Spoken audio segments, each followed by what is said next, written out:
Power Breakfast. Top talk of the morning. Xhanti Payi joins us, CWC senior economist, to break down the VAT question. Xhanti, welcome to South Africa. Good morning, Tessa. It's very good to speak to you, and good morning to our listeners. Thank you so much for joining me. I'm going to start with Truth Skunk's question here on X. Which provision is the minister using to reverse his decision? Well, it seems I listened quite carefully to the arguments that were made in court in the EFFPA arguments, and it seems that what the minister's council was arguing was that obviously in the money bills where they introduced this VAT, the introduction and the minister actually announces it, is where he actually also at the same time makes it law, and that it becomes that therefore he's empowered in such a sense to make it law. And it seems to me then that if he is so empowered, then he's probably also empowered perhaps then to reverse it, and probably the only person who can reverse it, as what was being argued by the minister's lawyers. Absolutely. I think it was the money bill 7.4, 7 section 4 that they were using there to say that the minister does have this power. And that was the one of the points I was making earlier on, Xhanti, that I wanted to test with you, is that the DA is in a bit of a pickle here, because if the DA, the finance ministry and parliament, who all agreed the minister does have this power, if they are correct, then right now all of the banks, everybody needs to be getting their ducks in a row. All the IT guys there at Treasury should be working wildly to make sure they undo whatever they've been doing. But the DA's pickle becomes that they have said that that is unconstitutional, that the minister's power to do that is unconstitutional. What do they do now? Do they withdraw this case? The EFF is easy because they were talking about the parliamentary process. They can withdraw. Does the DA withdraw or not? Well, that's the interesting part, and I think, that's why we saw many of these service providers sending us letters already to say, look, this thing is coming into effect. We're being warned by banks, by cell phone companies, and all of that. It would seem that they basically took the same position, that this thing would come into effect regardless. So what then seems to be the case, as I tried to read this morning in terms of the statement, is that they've all agreed that this is some kind of settlement, in the sense that they are searching towards a non-VAT and then considering other options. And that means that perhaps the DA is also part of that sort of settlement outside of court, as it were. Yeah, I mean, the ANC does need to be asked, is this an out-of-court settlement? At least the finance minister should actually be asked, guys.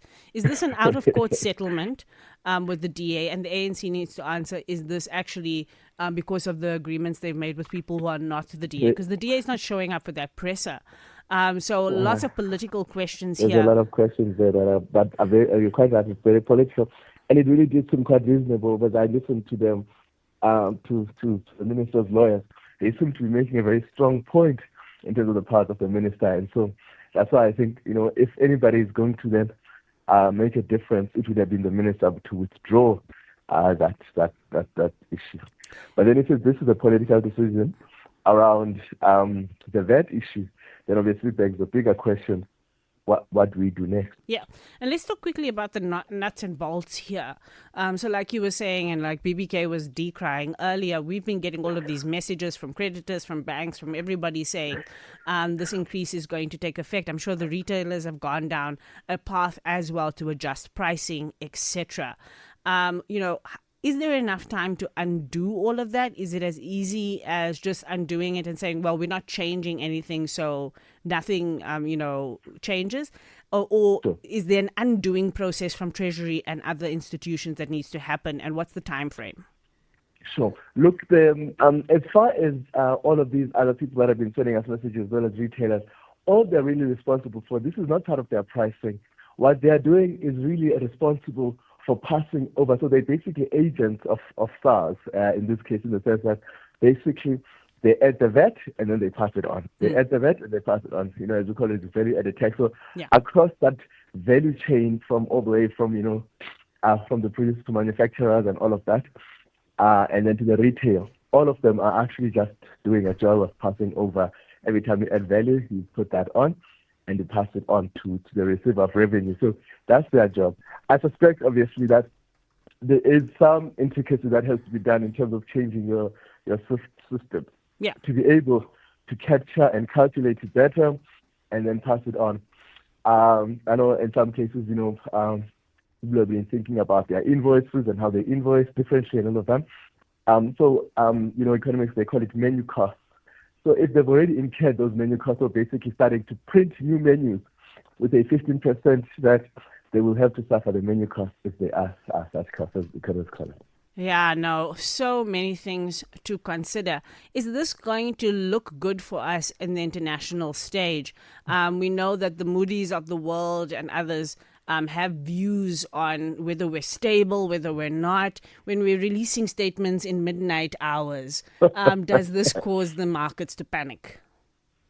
Well, look, this is really the issue I think many of us were afraid of, that we would get to this point as we're thinking, I think, last year about, a time where maybe we would have a new kind of political settlement as we now have, is that we would have this kind of instability. And so since it's something that I guess some people now are getting used to it, but one had hoped, obviously, that, the GNU would sort of help to stabilize things.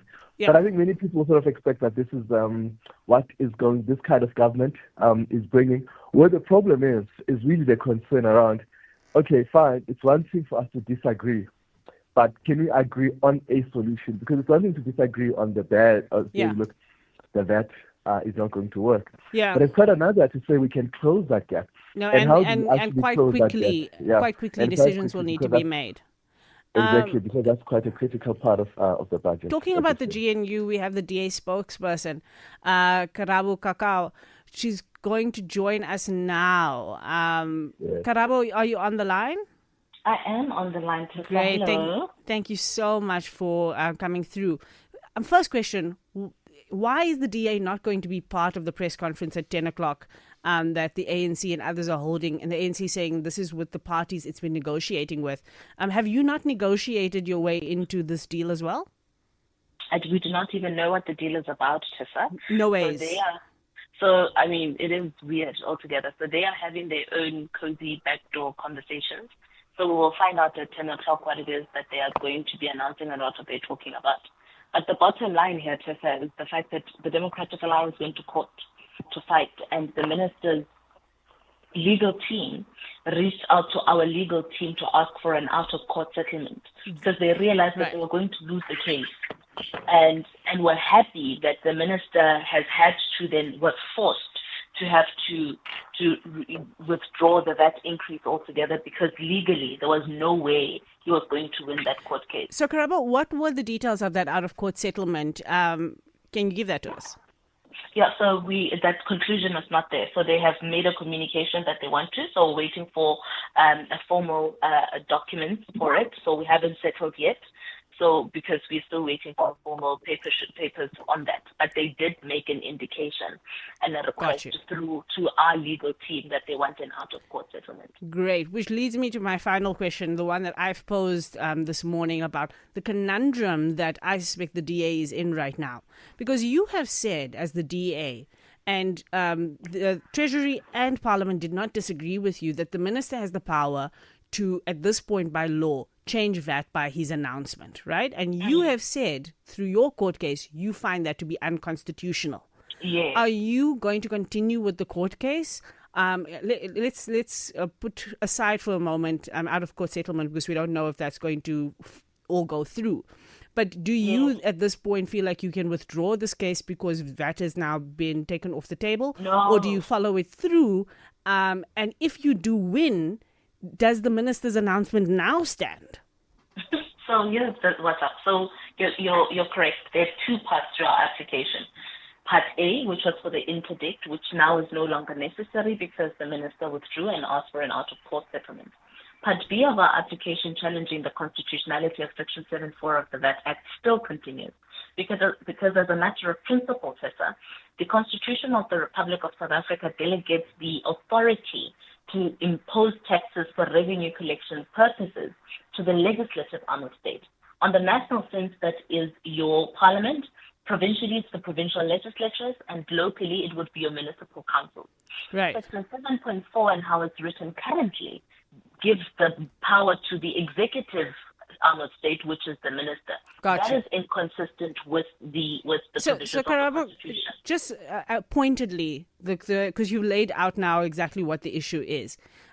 You will continue with this, assuming you don't get the kind of reprieve that you want to from the deal. We don't know what the deal is going to get, but you still see this as an important thing to see that the minister's powers are constitutional or not. And if they are not constitutional, do you think this decision stands? So our pursuit of Section B is not dependent on the deal. It's still going on irrespective. So, which then would mean that moving forward, the decision that the powers that the minister has exercised in the past for him to announce before the vote in Parliament that there will be a VAT increase will no longer happen. All For right. example, today, Tessa, just quickly, example, we woke up to the news that the minister announced that there's no more VAT, right? That is wrong because technically that's what we're arguing in court. Yeah. The minister can't do so. It's Parliament that's supposed to take the decision and then the minister rolls it out. Yeah, this is the conundrum that I think that this has created for you guys, because the constitutionality question here still remains. Thank you so much, Karabo, for calling in and helping us see that is what is before the DA at the moment. Lots of questions to answer. Thank you as well to Xhanti Payi for taking us through that. He's a PwC senior economist.